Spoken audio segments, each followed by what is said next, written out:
ഈ മണിക്കൂറിലെ സുപ്രധാനമായ ഒരു ബ്രേക്കിംഗ് റിപ്പോർട്ടിലേക്കാണ് പോകുന്നത്. പ്രധാനമന്ത്രി നരേന്ദ്രമോദി ഇസ്രായേൽ സന്ദർശിക്കും. അദ്ദേഹത്തിന്റെ ചരിത്രം കുറിക്കുന്ന സന്ദർശനമാണ് അടുത്തയാഴ്ച നടക്കുന്നത്. ഇസ്രായേൽ പ്രധാനമന്ത്രി ബെഞ്ചമിൻ നെതന്യാഹുവിന്റെ പ്രഖ്യാപനമാണ് വന്നിരിക്കുന്നത്. നമുക്കൊരു വലിയ അതിഥി വരുന്നു. ആരാണെന്നറിയാമോ? ദ ഗ്രേറ്റ് പ്രധാനമന്ത്രി നരേന്ദ്രമോദി. അതേപോലെ തന്നെ നെതന്യാഹുവിന്റെ ജൂത പാർലമെന്റിലെ പ്രഖ്യാപനത്തിന് മുഴുവൻ തന്നെ ഇസ്രായേൽ രാഷ്ട്രീയ പാർട്ടികളുടെയും കയ്യടി ലഭിച്ചിരിക്കുകയാണ്. പ്രധാനമായും തന്നെ ഇപ്പോൾ സൈനിക കരാറുകളിൽ ഒപ്പിടുമെന്നതാണ് വൃത്തങ്ങൾ നൽകുന്ന വിവരം.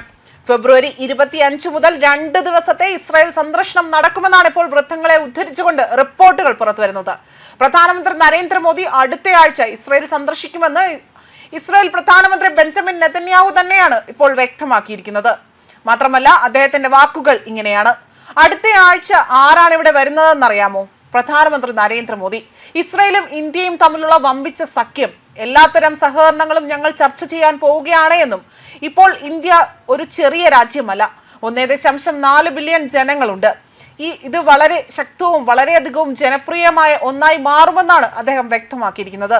അതേസമയം ഇസ്രായേൽ ഗാസ യുദ്ധത്തിന് ഇന്ത്യ ഇപ്പോഴും വലിയ രീതിയിൽ ദ്വിരാഷ്ട്ര പരിഹാരത്തിനായി തന്നെ ആവശ്യപ്പെടുന്നുണ്ടെങ്കിൽ പോലും ടെൽ അവീവുമായി തന്നെ പരസ്പരമായ പ്രയോജനകരമായ ഒരു തന്ത്രപരമായ പങ്കാളിത്തവും നിലനിൽക്കേണ്ടതുണ്ട് എന്നതും ഇവിടെ വ്യക്തമാക്കിയിരിക്കുകയാണ്.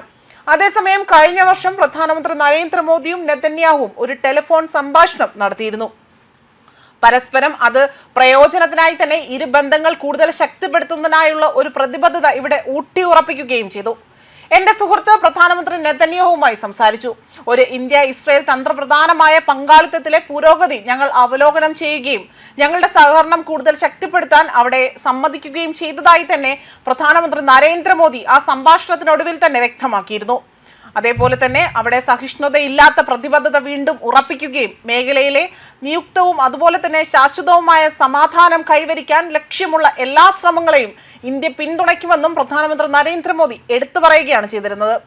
അതേസമയം 9 വർഷത്തെ ഇടവേളയ്ക്ക് ശേഷം 3ാം തവണയാണ് പ്രധാനമന്ത്രി നരേന്ദ്രമോദി ഇസ്രായേൽ സന്ദർശിക്കുന്നത്. 2017 ജൂലൈയിലായിരുന്നു പ്രധാനമന്ത്രി നരേന്ദ്രമോദി അവസാനമായി തന്നെ ഇസ്രായേൽ സന്ദർശിച്ചത്. അന്ന് അദ്ദേഹമാകട്ടെ ഇസ്രായേൽ സന്ദർശിക്കുന്ന ആദ്യ ഇന്ത്യൻ പ്രധാനമന്ത്രിയായി മാറുകയും ചെയ്തു. ഇരു രാജ്യങ്ങളും തമ്മിലുള്ള നയതന്ത്ര ബന്ധത്തിന്റെ 25ാം വാർഷികമായിരുന്നു 2017 മോദിയുടെ സന്ദർശനം അടയാളപ്പെടുത്തുന്നത്.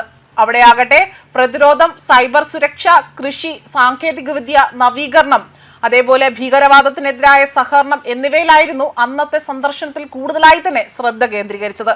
എന്നാൽ ഇനി വരാൻ പോകുന്ന സന്ദർശന വേളയിൽ കൂടുതലായി തന്നെ പ്രതിരോധ മേഖലയ്ക്ക് കൂടുതൽ ഊന്നൽ നൽകുമെന്നാണ് ഇവിടെ എടുത്തു പറയുന്നത്. അതേസമയം ഇന്ത്യയും ഇസ്രായേലും തമ്മിലുള്ള ആഴത്തിലുള്ള ബന്ധത്തെ അടിവരയിടുന്ന തരത്തിലാണ് ഇസ്രായേൽ പ്രധാനമന്ത്രി ബെഞ്ചമിൻ നെതന്യാഹു സന്ദർശനത്തിന്റെ ഭൂരിഭാഗവും ഇവിടെ ഇപ്പോൾ വ്യക്തമാക്കിയിരിക്കുന്നത്. അതേപോലെ തന്നെ ഇന്ത്യക്ക് പ്രധാന പ്രതിരോധ വിതരണക്കാരാണ് ഇസ്രായേൽ എന്നതും എടുത്തു പറയേണ്ട മറ്റൊരു സവിശേഷതയാണ്. മിസൈൽ സംവിധാനങ്ങൾ, ഡ്രോൺ നിരീക്ഷണ സാങ്കേതിക വിദ്യ, സൈബർ സുരക്ഷ എന്നിവയിൽ ഇരു രാജ്യങ്ങളും തമ്മിലുള്ള സഹകരണം വളരെ കാലമായി തന്നെ നിലനിൽക്കുന്നതാണ്. ഈ സാഹചര്യത്തിൽ മേക്ക് ഇൻ ഇന്ത്യ സംരംഭത്തിന് കീഴിലുള്ള സംയുക്ത ഉൽപാദനവും അതേപോലെ സാങ്കേതിക വിദ്യാ കൈമാറ്റവും സംബന്ധിച്ച ചർച്ചകൾ ഇവിടെ നടക്കുമെന്നതാണ്.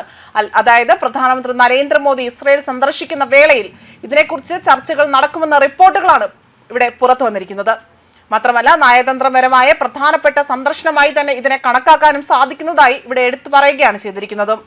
ന്യൂസ് ഡെസ്ക് കർമ്മ ന്യൂസ്.